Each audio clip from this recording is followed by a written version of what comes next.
Well, hey there and welcome. My name is Jason Dykstra from theycallmedad.ca, and it's great to have you here today. So one of the things that we've been doing on this channel is a series around things I wish I would have known about grief.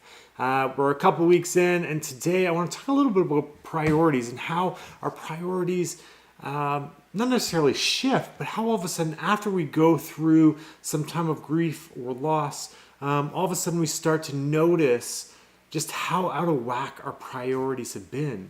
Let me give you an example of this. My wife and I, we get along well, we communicate fairly well together, we have a lot of fun. Despite all of these wonderful things, somewhere along the line, life just got busy with kids and work and schedules and all of these different things. But something about it just seemed kind of stagnant or tired, like water that's just been hanging around for a while and it just kind of gets that little funky smell. I don't know. So one idea that we had was to go on a date night every single month. The first month, my wife planned the whole thing out. The second month, I planned the whole thing out. We kind of took turns going back and forth. And sooner or later, somewhere along the line, all of a sudden we just stopped. And to be honest, I can't remember whose turn it was to plan it, or if just schedules got in the way, or whatever the case may be.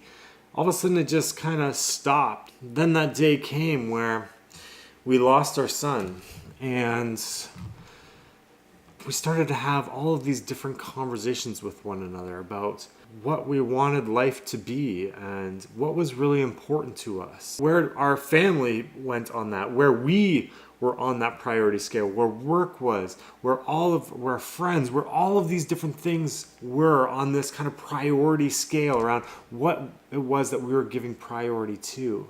Somewhere over the past few years, our vision for our lives got blurry and our priorities got flipped on their head, and all of a sudden it kind of just felt like we were drowning. I wish someone would have told me that about grief, that all of a sudden one day you would stop and look at your life and realize everything was completely out of whack. Everything was completely out of order. That one day you would stop to look at your life and realize that you were really just kind of waterboarding yourself. That you were choking yourself out because of the way that you rearranged your priorities. I wish someone would have told me that grief would have you evaluate what was important in your life and what wasn't. And I guess I could have assumed that. I guess I could have thought about that, but it didn't hit me until I was knee deep into it. A mirror was held up that day where all of a sudden I realized I'd gotten lazy and I had just started prioritizing things that were easy, things that came easy, and I just put them at the top of the list because they were so easy to do. I had let things get in the way of people. I had stuff get in the way of experiences. It became another thing to grieve. How was I being so short-sighted? How did my priorities get just so jumbled and out of whack?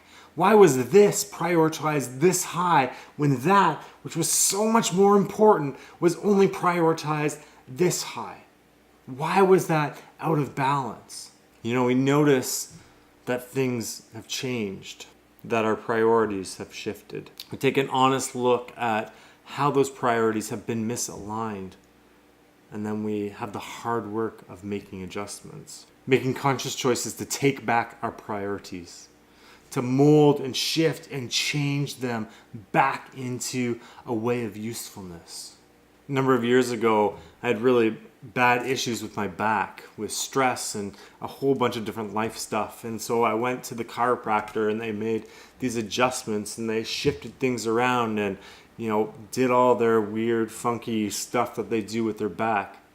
And they said, you need to make some life changes. You need to make some health changes around how you treat your back, your posture, some of the stress that you're carrying, what you do with that stress. So we started to make those adjustments, both to my back and to my life, that ongoing adjustments, because we notice and then we adjust.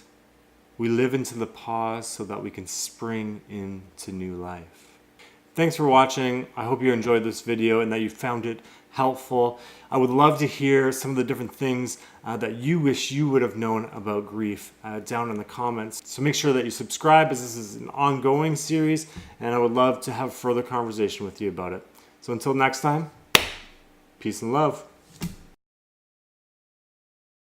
There's gonna be some nasty ass shadows in this. Woo! I can already feel it. I already feel the nasty ass shadows. Oh man, they're gonna be brutal. Ah! I don't even care. I don't even care. Let's just do it.